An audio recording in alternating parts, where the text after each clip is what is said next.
இன்னைக்கு நம்ம பானை அடுப்பு எப்படி செய்வதுங்கிறத பார்ப்போம். இங்கே வருமா ஆல்ரெடி நான் இப்போ காலையில் தான் செஞ்சேன். நல்ல வெயில் அதில் செஞ்சேன், காஞ்சி போச்சு. இப்போ அது செய்முறை எப்படின்னு உங்கள்கிட்ட காட்டுறேன். அதுக்கான தேவையான பொருட்கள் பாருங்கள். இதோ மணல், அப்புறம் இந்த பாருங்க சிமெண்ட்டு, இதோ பானை, அதுக்கான கல், அதுக்கான இப்போ இது இந்த பாருங்க. இப்போ இந்த அடுப்பு பாருங்களேன், இதோ இங்கே பாருங்களேன். இப்போ எப்படி பாருங்க, நல்லா இருக்குங்களா? சூப்பராக. நம்ம மொட்டை மாடி இருந்தால் கூட நம்ம இது மாதிரி போட்டுக்கலாம், செஞ்சுக்கலாம். இது எப்படி செய்முறை உங்களுக்கு காட்டுறேன் பாருங்கள்.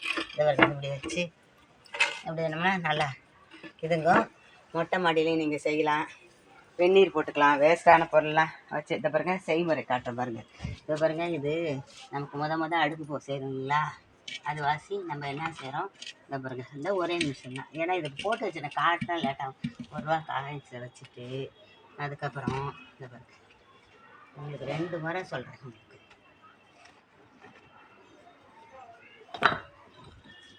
நீங்கள் செங்கக்கல் கூட வச்சுக்கலாம். நான் அது செங்கக்கல் வச்சு தான் போட்டிருக்கேன்.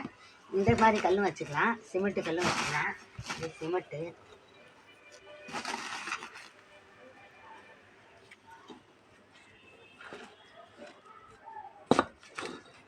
இது காசு 1 ரூபா இதில் வச்சுருக்கேன் நான். ஏன்னா லட்சுமி இல்லைம்மா, அடுப்பு நமக்கு லட்சுமி. அது வாசி தான் இதை உங்களுக்கு வச்சு காட்டுறேன்.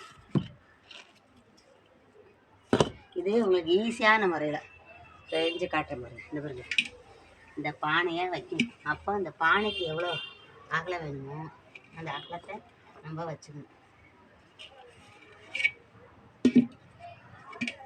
ஃபஸ்ட்டு கொஞ்ச நாளைக்கு வச்சுக்கலாம்.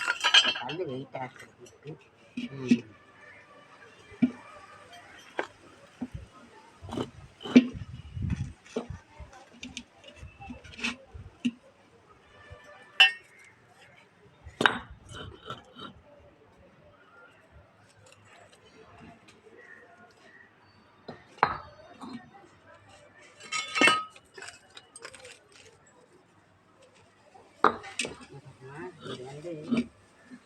வச்சுக்கோங்களா. அதுக்கு ஒரு நிமிஷம் மேலே தூக்கிக்கணும். ஏன்னா உயரமாக இருக்குது.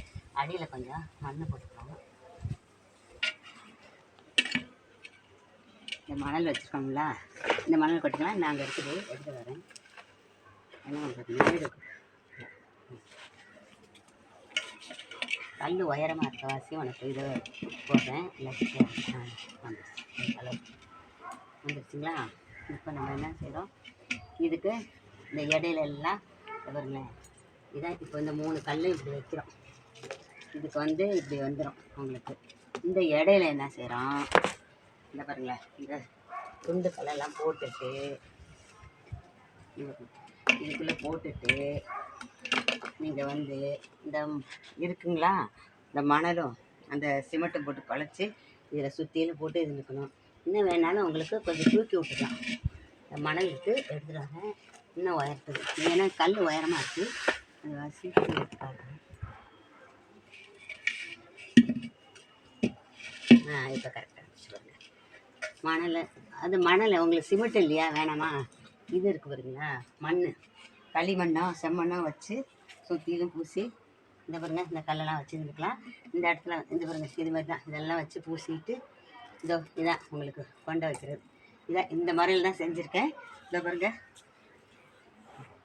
இதோட இப்படியே ரவுண்டாக இதை கட் பண்ணி எடுத்துக்கணும். இந்த அருவாள் வச்சுருக்கேன் இல்லைங்களா, இந்த பாருங்க, இதில் கொத்தி இதெல்லாம் சிமெண்ட்டை போட்டு இது போட்டு இந்த இடத்துல போட்டோம்னா இந்த இடத்துல இந்த கொண்டெல்லாம் கொஞ்சம் தள்ளி வந்துடும். இதான் பானை எடுப்பு பாருங்கள். எப்படி நீங்கள் செஞ்சு பாருங்கள். நம்ம மொட்டை மாடியில் நம்ம வீட்டில் கேஸு தீர்ந்து போனால் கூட நம்ம சமைச்சிக்கலாம், சோறாக்கலாம், தண்ணி வைக்கலாம். வீட்டில் கொட்டாச்சி பேப்பர்லாம் ஒரு கவரில் போட்டு வச்சுருந்து அதை போட்டு கூட வெந்நீர் போடலாம், கொள்ளலாம், சமைக்கலாம். சமையத்துக்கு இதே பாருங்களேன். இந்த பானை இல்லை, பானை வாங்க இல்லை அப்படின்னா பானை இல்லாமல் செய்கிற முறைன்னு சொல்கிறேன் பாருங்களேன். இதை எடுத்துட்றேன். இது பானை வச்சு செய்கிறது. இதை பாருங்க, அவ்வளோதான். இது பாருங்க, இவ்வளோதான். இந்த அடுப்பு இது கூட நீங்கள் இப்படி கூட செஞ்சுக்கலாம். செஞ்சு இதெல்லாம் பூசிட்டு இதை பாருங்க, இது வச்சுக்கலாம். இதை வச்சு இது பண்ணி இந்த பானை இல்லாமல் உங்களுக்கு வேணாம், எங்கள் வீட்டில் பானை இல்லை அப்படின்னா செங்கக்கல் வச்சுக்கோங்க. இந்த கல்லும் வச்சுக்கலாம், சிமெண்ட்டு கல் இங்கே பாருங்க, இதுவும் வச்சுக்கலாம். இதுவும் பார்த்தீங்களா, இந்த மாதிரி செய்யலாம். எவ்வளோ வேணாலும் இதுக்கலாம். நல்லது, இது செஞ்சு பாருங்கள். உங்களுக்கு ஈஸியான முறையில் சொல்லியிருக்கேன். உங்களுக்கு வந்து நீங்கள் கேஸு தீர்ந்து போச்சுன்னா கூட சமயத்தில் இதில் சமைச்சிக்கலாம், கொண்டுக்கலாம். அப்புறம் மேலும் இந்த வெந்நீர் இதில் போட்டு குளிக்கிறது உடம்புக்கு அவ்வளோ நல்லதுமா. மற்ற இதில் நம்ம கேஸில் போடுறதோ இல்லை இந்த ஹீட்டரில் போடுறத விட இது நல்லது. இதை